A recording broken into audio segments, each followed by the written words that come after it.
एक बार कोर्ट में बड़ी गर्मा गर्म बहस चल रही थी। सरकार की तरफ से अटॉर्नी जनरल साहब बोल रहे थे और वो जो अपना पक्ष था वो जजेस को समझाने की कोशिश कर रहे थे और कई बार उन्होंने अपनी बात कही, लेकिन जजेस जो हैं वो उसको नहीं समझ पा रहे थे और उनसे एग्री नहीं कर रहे थे। तभी क्या हुआ कि उनमें से एक जज ने कहा कि आपको क्या लगता है कि हम लोग क्या मूर्ख हैं? अब इस बात पे जो अटॉर्नी जनरल थे वो सकपका गए।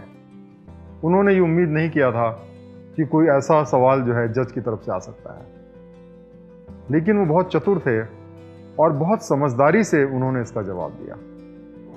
उन्होंने कहा कि अगर जो है मैं आपकी बात से एग्री कर जाऊं तो ये कोर्ट की अवमानना हो जाएगी, और अगर मैं आपकी बात से डिसएग्री करता हूं, उसको मैं सही नहीं मानता हूं, तो वो एक झूठी गवाही हो जाएगी।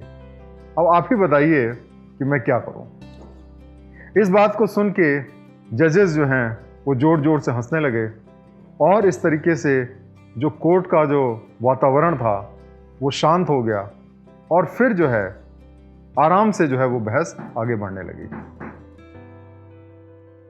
दोस्तों, जब हम जिंदगी में अपने से बड़ों को या अपने बॉसेस को या किसी पावरफुल गवर्नमेंट ऑफिशियल को डील करते हैं लाइफ में, तो हमें बहुत ही टैक्टफुली डील करने की जरूरत होती है।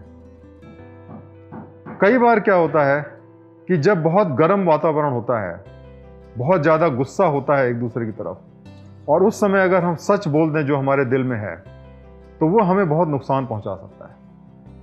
और इसलिए हमें डिप्लोमेटिक होने की ज़रूरत है, हमें सोच समझ के बोलने की ज़रूरत है। तो इस समय हमारी सबसे पहली प्राथमिकता यह होनी चाहिए कि जो वातावरण हो उसको सामान्य किया जाए, जो गुस्सा हो उसको ख़त्म किया जाए, क्योंकि जब कोई व्यक्ति गुस्से में रहता है तो उसका जो दिमाग है वो ठीक से काम नहीं करता, खास तौर से वो लॉजिक और रीज़न को तो ठीक से सुनता नहीं है। तो इस तरीके से हमें डिप्लोमेटिक होने की ज़रूरत है और वातावरण को शांत करने की ज़रूरत है, क्योंकि जब वातावरण शांत होगा तभी हम अपनी बात को ठीक से कम्युनिकेट कर पाएंगे। तो इस तरीके से ये जो कहानी है ये हमें सिखाती है कि किस तरीके से जो डिफ़िकल्ट सिचुएशंस हों उसको हमें डील करना चाहिए। तो इसलिए जब भी आप किसी अपने से बड़े व्यक्ति को, अपने पिताजी, माँ को या किसी पावरफुल व्यक्ति को आप डील करते हैं, तो इस बात का ध्यान रखें कि जब माहौल बहुत गर्म हो तो उस समय सबसे पहले हमारा ध्यान होना चाहिए माहौल को शांत करने का, और जब शांत हो जाए और एक दूसरे के बीच में कम्युनिकेशन स्थापित हो जाए तब जा करके हमें अपनी बात कहनी चाहिए। तभी हम चीज़ों को लॉजिकल तरीके से समझा पाएंगे और जो दूसरा पक्ष है उसको अपनी बात को कन्विंस करने में कामयाब हो पाएंगे। तो ये कहानी हमेशा ध्यान में रखें, और जब भी आप इस तरीके की डिफ़िकल्ट सिचुएशन में गुजरते हैं तो हमेशा जो है डिप्लोमेटिक रहें, माहौल को शांत करें और उसके बाद में ही अपनी बात को तर्कपूर्वक रखें, तब आपको कामयाबी मिलेगी।